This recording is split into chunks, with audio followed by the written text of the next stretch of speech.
我临盆难产那日，我强忍着阵痛阻止了要去请娘亲过来的丫鬟，别去找她，去请郎中。前世因为我难产，夫君不再上京，娘亲便一直陪在我身边，却因此错过了妹妹的生辰。妹妹一气之下离家出走，被贼人蹂躏惨死。娘亲平静地把尸体从衙门领回来，安排下葬。逢人便夸我女儿以后一定会是个美人胚子。直到抓周宴那日，她在饭里下了毒，看着我崩溃地抱着死去的夫君和女儿，眸中尽是报复的快意。生个孩子而已，哪个女人不是这么过来的？就你矫情，如果不是因为你，妙妙怎么可能会死？你们都该给她陪葬。再次睁眼，我阻止了丫鬟去请娘亲。这次她终于能如愿陪妹妹过生辰。我刚要松一口气，身下传来的剧痛像是要将我整个人撕裂。稳婆竟然让人按着我，强行要将冒了头的孩子塞回去。好看的高质量小说千万，但人生胜利组这里占一半。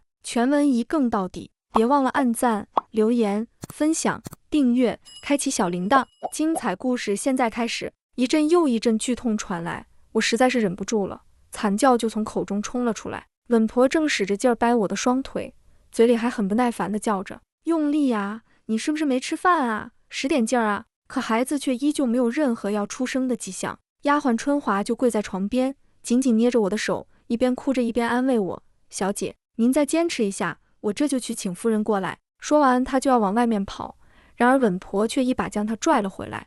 春华的额头就撞在了床沿上。今天可是三小姐的生辰，夫人正在陪着二小姐呢，谁都不准过去。稳婆说：“夫人再使点劲儿，这孩子就能生下来了。哪一个女人生孩子不是这样啊？这么点小事还想惊动夫人，你能不能懂点事儿？”那剧烈的疼痛以及稳婆那凶狠的态度，让我突然意识到，我重生了。前世也是如此啊！我难产都快要死了，夫君远在碎叶城赶不回来，他担心我一个人在侯府会孤单，就请了娘亲来陪我。丫鬟春华哭得都快喘不上气了，要去请娘亲过来，也是像现在这样被稳婆给拦住了，说不要因为生孩子这种小事就去打扰娘亲陪妹妹。后来是我拿出侯夫人的身份，才让春华把娘亲请了过来。可是这一次重生，我不想再去求娘亲了。我强忍着那巨大的痛苦，半坐了起来，对春华说：“去请顾郎中。顾郎中那可是夫君在离京之前特意叮嘱过的，要他来给我接生的郎中。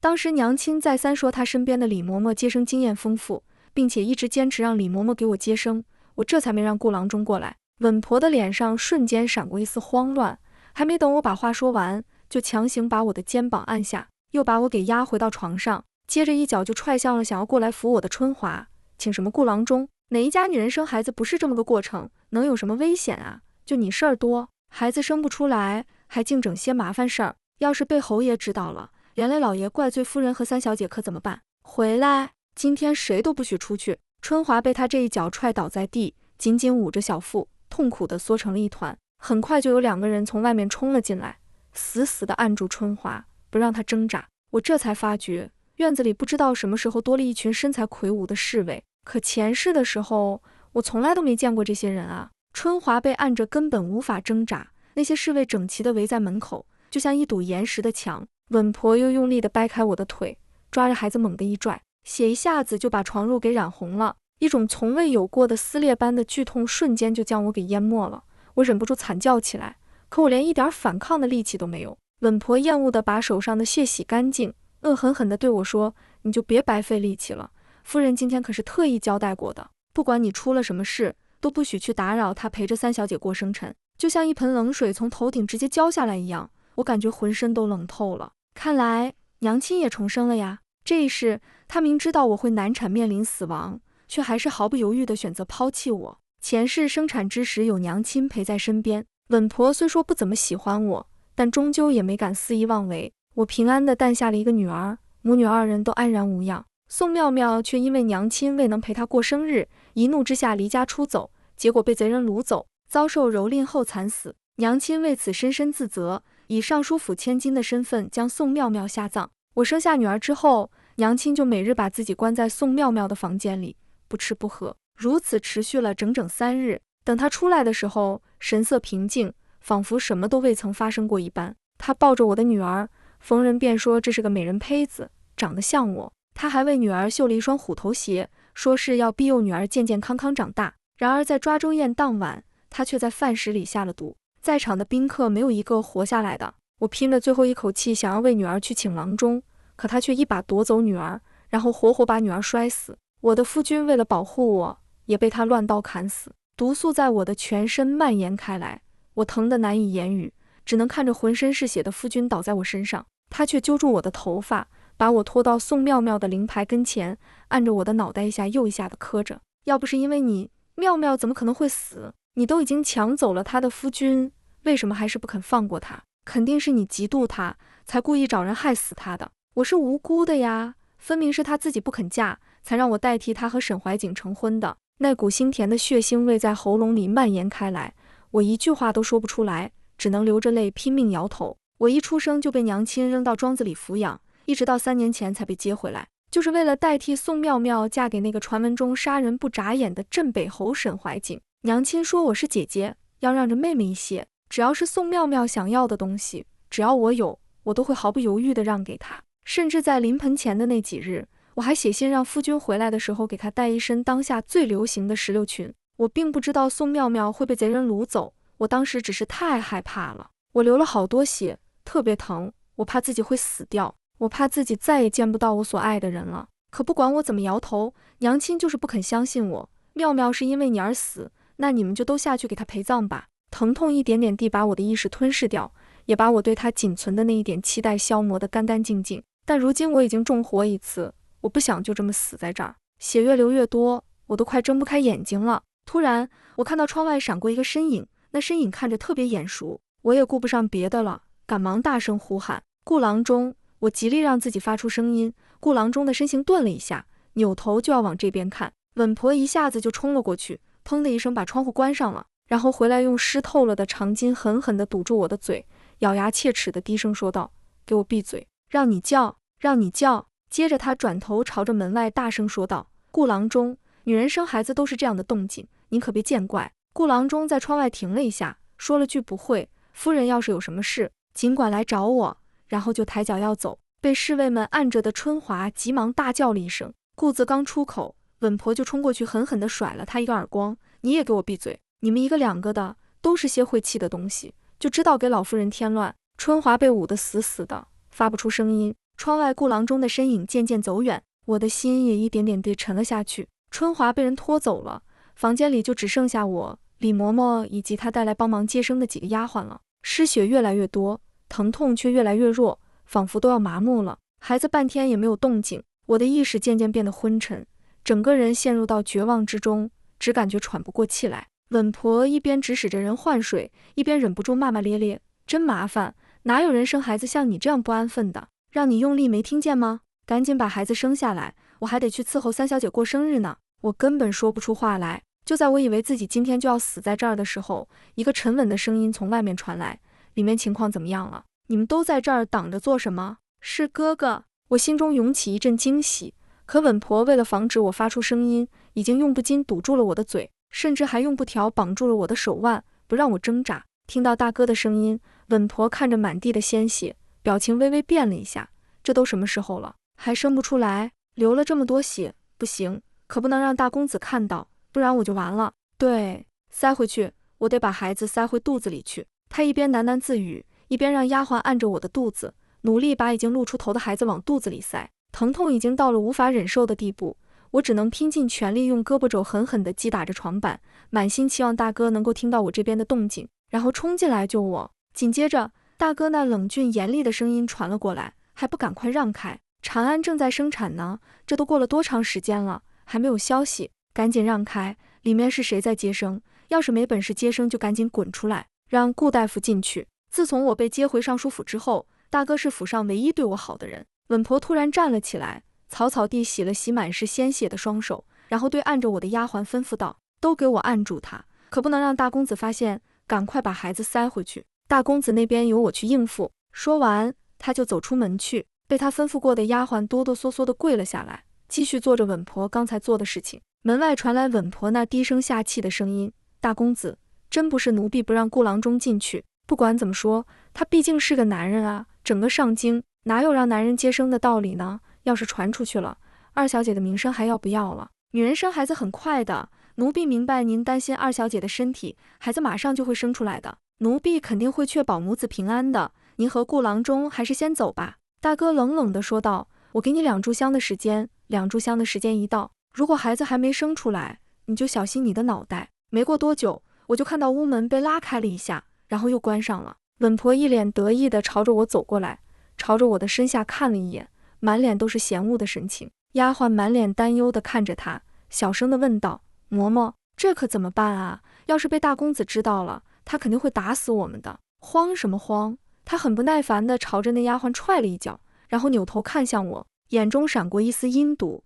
压低声音说，既然这样，那就只有死人不会把这件事说出去了。女人生孩子嘛，什么情况都有可能发生，只要把孩子生下来就行了。大人死了就死了。我的心一下子就掉到了谷底，恐惧感瞬间就涌上我的心头，我浑身的汗毛都竖起来了。我的胳膊动不了，我就用脚使劲地踩床板。稳婆立刻就走上前来按住我的脚，还朝着那丫鬟使了个眼色。丫鬟还在犹豫，可是嬷嬷，她可是侯府夫人啊，你也知道她是侯府夫人。稳婆朝着她脸上吐了一口唾沫，今天的事情要是传到侯爷的耳朵里，我们几个都得被诛九族，就连夫人和老爷也得受到牵连。大概是想到了沈怀景那杀人不眨眼的凶狠名声，那丫鬟的表情终于变得坚定起来。几个人一起朝着我这边走过来，有人按住我的胳膊，有人用布巾捂住我的口鼻。我拼命地挣扎着，恨不得用身体的各个部位去击打床板。就在这个时候，门外又传来了大哥的声音，他好像是要闯进来，但是被守在门口的侍卫给拦住了。僵持了一会儿之后，他冷冷地说道，既然女人生孩子我不方便在场，那就去把娘找来，还愣着干什么？赶紧去请人过来。稳婆一听这话，顿时就慌了神，急匆匆地松开我就往外走，一边走一边喊，不行啊，大少爷，不行，您不能去请夫人，今天可是三小姐的生辰，老夫人说了谁都不许去。放肆！大哥的声音一下子就变冷了，我听到了一声很响亮的巴掌声，应该是稳婆被打了。你算什么东西，竟然敢教我做事？看在你伺候母亲多年的份上，我还叫你一声嬷嬷，你还真的敢摆架子了。透过门闪开的一条缝隙，我看到稳婆捂着脸跪在地上，身体瑟瑟发抖。大哥直接让他的随从去请娘亲了。顾郎中在原地焦急地转着圈，还时不时地朝着屋子里看。不要去找娘亲！我拼命地挣扎着，伸出手去，想要阻止他。我不想让娘亲过来，我只想要顾郎中进来，我只想活下去。可是我发出的声音实在是太微弱了。没一会儿，随从回来了，身后跟着的却是娘亲身边的另一个婆子。那婆子也是一副趾高气扬的样子，说道，大公子，今天是三小姐的生辰，夫人要陪着三小姐，已经安排了李嬷嬷给侯夫人接生，您就别管这件事了，简直是胡闹！大哥愤怒到了极点。那嬷嬷清了清嗓子，扶着稳婆站了起来，接着说道，老夫人还说了，女人生孩子，您一个男人就别来掺和了，这不合规矩。您要是再不走，她就要让人去宫里请老爷回来，亲自把您带回去。嬷嬷把我爹都搬出来了。那稳婆也跟着小人得志起来，说道，大公子，夫人这里有奴婢就够了，您还是去陪着三小姐过生辰吧。大哥紧紧地攥着手指，扬起手，但是一巴掌最终还是没有落下去。嬷嬷也跟着要走，她气愤地转身离开。突然，砰的一声巨响，我正脱开按着我的丫鬟，努力朝着门口爬去。哥哥停住脚步，满脸狐疑地转身朝着房间走来。里面是什么声音？我的人还没下的床呢，就被丫鬟给拖回到床上，再次被按住。我身下的血越来越多，我都快要喘不过气来了，意识也越来越模糊。没什么，没什么，您听错了。稳婆急忙挡住哥哥的脚步，大公子放心，二小姐这里我就够了。哥哥沉默了一会儿，最后还是转身抬脚离开了。我一狠心，用力地抓住压着我胳膊的丫鬟，张开嘴狠狠地咬了下去。那丫鬟尖叫了一声，立刻就有人过来拉我，我紧紧咬着不肯松口。很快我的口腔里就充满了血腥味。门外哥哥走了2步又停了下来，冷冷地问道，到底是怎么回事？生个孩子怎么会闹出这么大的动静？你在我娘身边跟了这么多年，也不是个糊涂的人，长安和孩子要是有个好歹，谁也救不了你。稳婆连连点头哈腰，没有的事，没有的事，您放心。话还没说完，我就听到一阵此起彼伏的惊呼声，侯爷，侯爷，您不能进去，夫人还在生产，您不能进去，快来人，拦住侯爷！狗奴才，给我滚开！砰！房门被一脚踹开，门外的光亮照了进来。前世里夫君哪怕到死也要拼命保护我的场景又一次浮现在我的眼前。沈怀瑾的表情瞬间有了很大的变化，丫鬟们惊恐地尖叫着松开了我，然后扑通扑通地跪到了地上。侯爷饶命啊！我的心这才踏实下来。在最后一丝意识即将消散的时候，我颤颤巍巍地揪住了他的衣襟，不要去找娘亲，怀瑾，求求你别去找他。再一次醒来的时候，女儿已经在我身边躺着了，双眼紧闭，睡得很沉。春华红着眼眶把药送到我的嘴边，夫人，您可算是醒了，真是太好了，多亏侯爷及时赶回来了，奴婢还以为这辈子都见不到您了呢。一提到沈怀瑾，我的心中就涌起一股柔情，脑海里全是他踹门时那一脸风尘仆仆的模样。前世的这个时候，他应该还在碎叶城剿匪呢，一直到女儿的抓周宴，他才一身风尘地赶回来，还没来得及跟我说些贴心的话，就为了保护我，被娘亲用乱刀给捅死了。我心里暗暗有了一些想法，还没等我开口询问沈怀瑾的下落，门外就冲进来2个人。娘亲什么都没说，上来就甩了我一个耳光。宋长安，你不要太过分了，撒泼也得有个度。李嬷嬷好心过来给你接生，你凭什么把她关进地牢？宋妙妙拉着她的衣袖，哭得都快喘不上气了。娘亲，求求您了，您一定要把李嬷嬷救出来呀！我知道姐姐一直都不喜欢我，可是她也不能拿李嬷嬷出气呀。只要她能放了李嬷嬷，您就算把我赶出家门，我也不会有怨言的。你也知道，李嬷嬷是从小看着我长大的，她可是除了您之外最疼我的人了。娘亲搂着她，轻声细语地安慰着，可是一转头就满脸阴沉地瞪着我，就好像我是一个罪大恶极的人。明明身上盖着被子，我却感觉浑身发冷。她说她羡慕别人家的贵妇出身尊贵，我就求夫君到陛下面前去给她讨个诰命夫人。她说担心宋妙妙嫁人之后会被欺负，我就把上京各大世家的豪郎都找出来让她挑选。但是即便如此，在她的眼里，我还是比不上宋妙妙。夫人，其实是李嬷嬷故意。春花想要向她解释，可是娘亲却一把夺过她手里的药碗，直接泼到了她的身上。你也不看看自己是什么身份，也配站着跟我说话？春华害怕的瑟瑟发抖，只能战战兢兢地跪在地上，一肚子的委屈也不敢再说什么了。娘亲冷冷地警告我，宋长安，今天是妙妙的生辰，我不想让她不开心，我就给你1天的时间，必须把李嬷嬷放出来。说完，他就带着宋妙妙走了。宋妙妙在出门之前还回头朝我投来一个得意的笑容。今天刚刚死里逃生，我还心有余悸呢，实在是没有精力去应付他，就任尤春华给我脸上上药。到了晚膳的时候，沈怀瑾回来了，他一见到我就把我紧紧地抱在怀里。长安，是我来晚了，让你受委屈了。就这一句话，我就知道他也重生了。想起前世他为了保护我浑身是血的样子，我的眼眶就忍不住红了起来，双手紧紧地搂住他的脖子。他亲昵地在我的脸颊上蹭了蹭，可是下一瞬间，当他看到我左脸上的红肿时，眼中立刻就露出了狠厉的神色。这是谁打的？我反过来握住他的手，摇了摇头，只是小伤罢了。怀瑾，那个李嬷嬷能不能交给我来处置？沈怀瑾此次剿匪取得了巨大的胜利，第2天一早他就进宫去述职了。临行之前，他低下头在我的唇角轻轻落下一吻，我把18留下来给你，要是有什么事情，你尽管吩咐他就好。沈怀瑾走了没多久，陛下和皇后娘娘就赏赐了许多东西下来。我正在盘点这些赏赐的时候，宋妙妙趾高气昂地走了过来，她的目光在屋内堆积如山的金银珠宝上一扫而过，眼中那极恨的神情简直都要满溢出来了。她紧紧咬着牙关，故意提高声音，装作镇定地对我说道：姐姐，昨天娘亲是为了陪我过生日，才没能去陪你生产的。我知道你心里有气，可是你也不能怪罪李嬷嬷呀。李嬷嬷可是为了帮你接生才去的，如果没有她，你怎么可能顺利生下女儿呢？她这话一出口，倒显得我是那个蛮不讲理的人了。我把已经清点好的账簿交给春华，然后起身下了床，一步一步地走到她的面前，嘴角上扬：你不是想见李嬷嬷吗？那我就带你去见她。宋妙妙的眼中闪过一丝疑惑，我带着她走进了侯府的水牢，一直走到最里面。当她看清楚里面的人之后，顿时被吓得脸色惨白，不停地尖叫起来。李嬷嬷的4肢都被铁钩穿透了，整个人就这么吊挂在水牢里。她的4肢满是被鞭打的伤痕，甚至都能看到森然的白骨，鲜血不停地滴答滴答往下流。他看起来已经是一副快要死去的样子，但我就是不想让他这么轻易死去。我每天都派人对他施加各种极刑，同时又用人参汤给他灌下去，就这么吊着他的一条命。我就是要让他求生不得，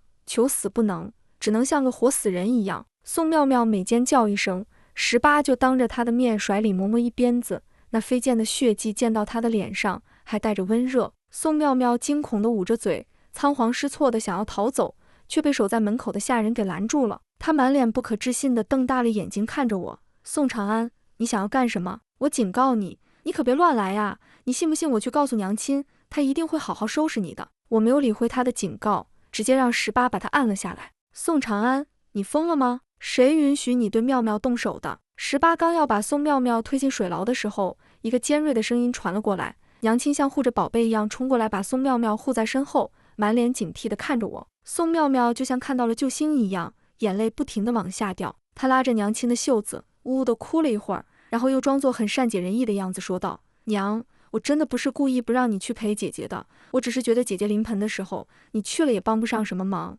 反而会让姐姐担心。没想到会变成这样，娘亲，都是我不好，我不该留你陪我过生日的。姐姐应该也不是故意要伤害李嬷嬷的，您别生气了，要怪就怪我吧。”她这话就像火上浇油一样。娘亲温柔地替她擦掉脸上的泪水，然后转过头就朝我冲了过来，一把抓住我：“宋长安，你的胆子可真不小啊，竟然敢对李嬷嬷动手！早知道你是这样蛇蝎心肠的东西，当初我就肯一生下你就把你淹死。”18护着我往后躲，春华也抱住他的腰试图阻拦他：“夫人，您冷静一下，明明是李嬷嬷想要趁着我家夫人难产的时候害死夫人和小姐，她是罪该万死的。娘亲，我知道姐姐一直都不喜欢我只是担心姐姐，才想让李嬷嬷给姐姐接生的。她这么说，是不是想说我是故意要害死姐姐的呀？”宋妙妙哭着打断了春华的话，然后就要往墙上撞。娘亲大惊失色，连忙拦住她，然后趁着18不注意，一把揪住我的头发，狠狠地往墙上撞。“你这个贱骨头，自己心肠狠毒也就算了，还敢污蔑妙妙！”她的力气很大，就像是要把所有的恨意都发泄到我身上一样。我挣脱不开，难产之后我的身体还很虚弱，根本使不上力气，伤口也裂开了，有血顺着流下来。她却不管不顾地拖着我往外走：“出去，你跟我出去，我要去找你爹，让他好好教训教训你这个满嘴谎话的贱骨头。”刚到水牢门口，就被侯府的侍卫给拦住了。沈怀景那冰冷的声音传了过来：“今天我倒要看看，在我的侯府里，谁敢动我的夫人。”沈怀景的眼神里透着十足的狠厉，侍卫们见状纷纷拔刀。娘亲的手微微一抖，赶忙慌张地松开了我。宋妙妙躲在娘亲身后，满是怨恨地看着我。18急忙在前面开路，春花扶着我，一步一步地走到沈怀景的身旁，迎上他那关切的目光。我摇了摇头，然后转身对着娘亲和宋妙妙端起了架子说道：“夫君，昨天是三妹妹的生辰，我竟然忘了给她庆祝，心里很是愧疚呢，所以就想着再给她补上。来人啊，把三小姐带到水牢里去过生辰。”宋妙妙眼睛睁得大大的，紧紧抓着娘亲的手，不停地摇头哀求着。娘亲想要替她说话，可沈怀景冷冷地看了她一眼，她顿时就没了底气。侍卫们便拉着宋妙妙进了水牢。我回到房间喝了药，哄着女儿入睡了。一直到第二天，我才慢慢起身前往水牢。上京进入了冬季，水牢里更是寒冷阴森。侍卫们把宋妙妙扔进水牢的时候，还特意扒掉了她身上的衣服。当我走进水牢的时候，李嬷嬷已经被冻晕过去了，还没有醒来。宋妙妙大半个身子浸在水里，身上满是冰霜，已经神志不清了。18提着一桶热水走了进来，我直接把热水泼到了宋妙妙的脸上，一声尖叫在水牢里回荡。看到是我，宋妙妙的上下牙齿不停地打颤，我直接吩咐18把她捞出来，并且打断她的腿。宋妙妙瞪大了眼睛：“你敢？我有什么不敢的？”我走过去，用手背轻轻拍了拍她的脸，然后猛地抡起胳膊，狠狠地甩了她一个耳光：“你能仗着娘亲护着你，联合李嬷嬷趁我难产的时候来害我，我为什么就不能仗着我夫君的势力打断你的腿呢？”宋妙妙的脸色变得煞白，她不停地摇头，说不是她做的，还不停地苦苦央求着，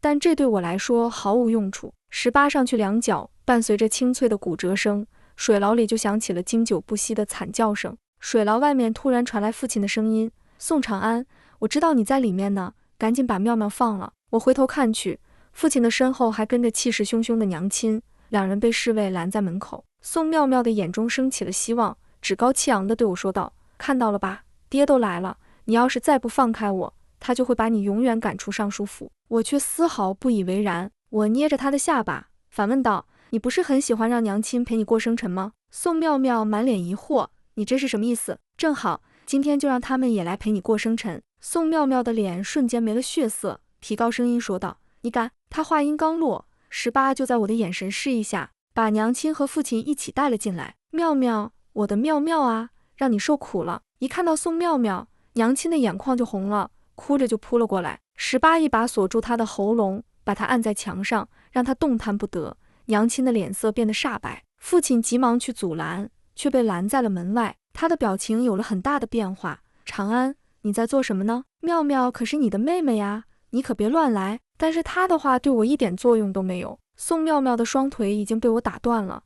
18带着一个身材魁梧的侍卫走上前去，对着他的脸颊左右开弓地打了起来。宋长安，你疯了吗？赶紧把你妹妹放了！宋妙妙的惨叫声在整个水牢里回荡着，娘亲急得眼睛都红了，拼命地挣扎着。很快，宋妙妙的脸就被打得肿得高高的。我抬起手，上夹板。宋长安，娘亲大声地叫着我，死死地瞪着我，眼睛都变得猩红。父亲也恨恨地瞪着我，他们只能眼睁睁地看着宋妙妙在我手里受尽折磨，却什么都做不了，只能一遍又一遍地咒骂我不得好死，真是太讽刺了。我对父亲说道：“3年前，宋妙妙仗着自己受宠，把我推进冬天的湖里，害得我失去了第一个孩子的时候，他们说她还不懂事。3年后的今天，宋妙妙勾结李嬷嬷，企图在我难产的时候害死我和我的第2个孩子。我只不过是把她对我做的那些事一一还回去罢了，他们却要骂我不得好死。”父亲愣了一下，扭头瞪向娘亲：“这是怎么回事？”娘亲恶狠狠地瞪着我：“妙妙一向性情温和善良，她怎么可能做出这种事呢？肯定是你嫉妒妙妙受宠，故意诬陷她。老爷，你可不能被她给迷惑住啊！不信的话，你去问李嬷嬷。”我心中涌起一股悲凉之意。原来，在他的心里，不管宋妙妙做了什么，他都会毫无条件地偏向她。仅仅是因为我从小没有在他身边长大吗？父亲的表情稍微有了一点动摇。我冷笑了一声，让18拿一盆冷水泼到旁边牢房里的李嬷嬷身上。李嬷嬷一下子就惊醒了，疯狂地大叫起来：“放过我，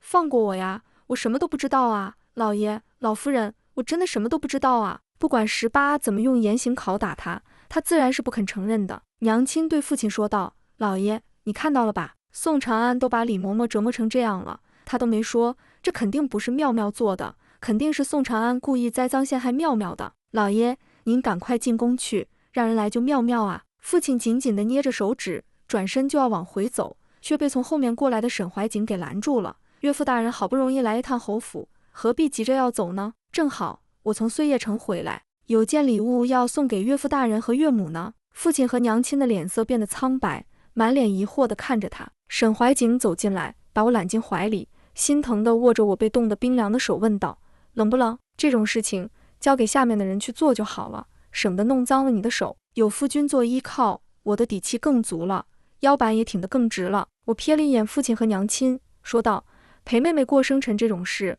我当然要亲自来做，才显得有诚意，不疼的。”沈怀瑾握了握我的手，朝着水牢里正在发疯大叫的李嬷嬷看了一眼。18又一盆热水泼过去，他立刻就冷静下来了。他怔怔地看着沈怀瑾，然后目光游移，最后聚焦到在水里瑟瑟发抖的宋妙妙身上。沈怀瑾说道：“上夹板。”这是对宋妙妙说的。18拎着夹棍还没走到宋妙妙面前，李嬷嬷突然开始剧烈的挣扎尖叫，声音比之前还要大：“别碰3小姐，不行，你们不能对3小姐动手啊！老爷，老夫人，你们快来救救3小姐啊！”可是沈怀瑾的身份摆在那里，娘亲和父亲就算是想替宋妙妙求情，也只能把苦水往肚子里咽。宋妙妙已经奄奄一息，她的挣扎和求救声都已经很微弱了。李嬷嬷一个快要死的人，反应却比娘亲和宋妙妙都要强烈得多。她不停地尖叫着，铁钩扯动着她的皮肉，血肉模糊，可她好像感觉不到疼一样，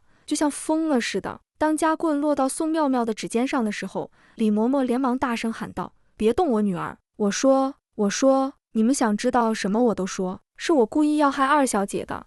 和我女儿没关系，本来应该嫁给侯爷享福的是我的妙妙啊，二小姐一回来就把妙妙的东西都抢走了，我气不过，这是我糊涂，和妙妙没关系，你们要打就打我吧。18停了下来，父亲和娘亲满脸震惊，不敢置信地瞪着他，你这个贱奴在说什么胡话？妙妙怎么成了你的女儿？李嬷嬷放声大哭起来，声音颤抖着把事情的前因后果都说了出来。原来娘亲当初在生三妹的时候，是在一座寺庙里被一个农妇把孩子给换走了，真正的三妹已经被那个农妇给掐死了，而现在的三妹根本就不是娘亲亲生的。而那个农妇在出了月子之后，就改名换姓来到了尚书府，做丫鬟伺候娘亲。父亲的脸色像死灰一样。宋妙妙不敢置信地摇着头，不可能，你肯定是在胡说八道，我是宋家真正的三小姐，我才不是什么假千金呢。可是娘亲已经被愤怒冲昏了头脑，她猛地挣脱开按着她的侍卫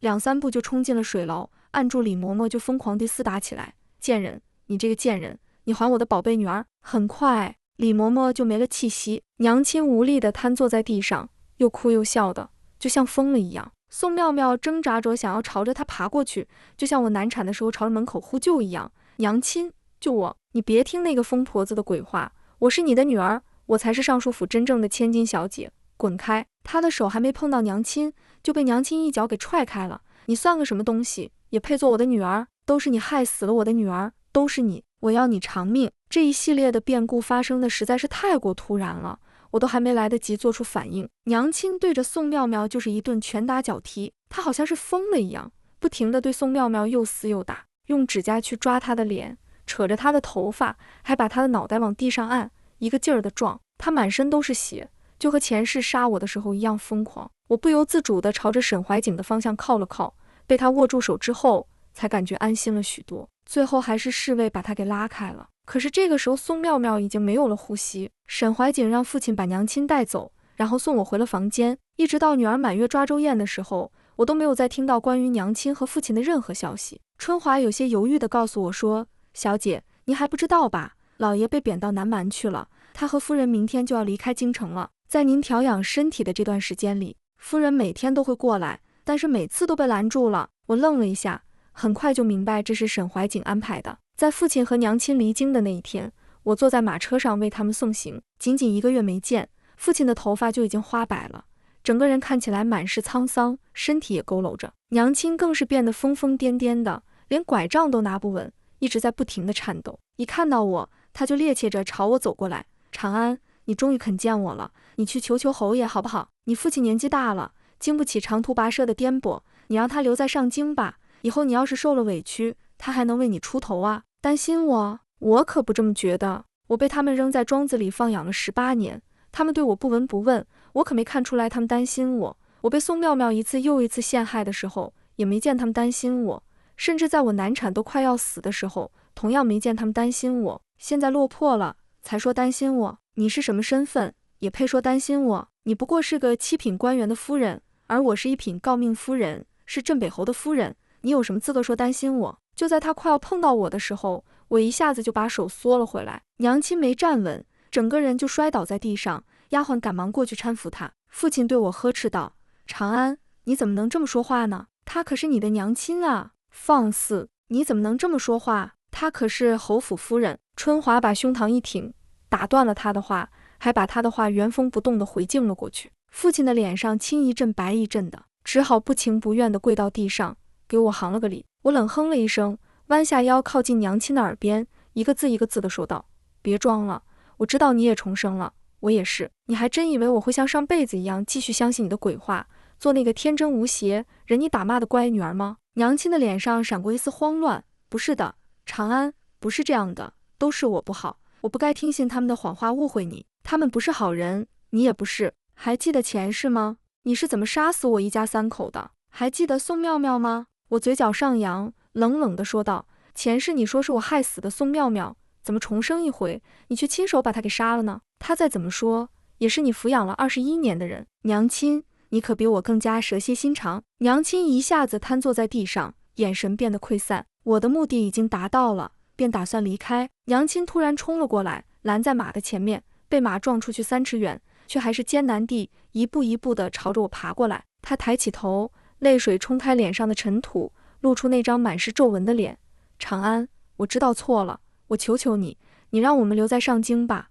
我和你父亲去了南蛮，会死在那里的呀。以前是我们对不起你，你让我们回来吧。我和你父亲，还有你哥哥，都会好好补偿你的。对，你大哥他对你最好了，你真的忍心看着他难过吗？我看着他，你也知道大哥对我最好，那你就应该知道，我原本是想求夫君赐你们满门抄斩的，你应该庆幸有大哥在，你们才只是被流放到南蛮。娘亲的脸变得煞白，趴在地上，抬头满脸不可置信地瞪着我。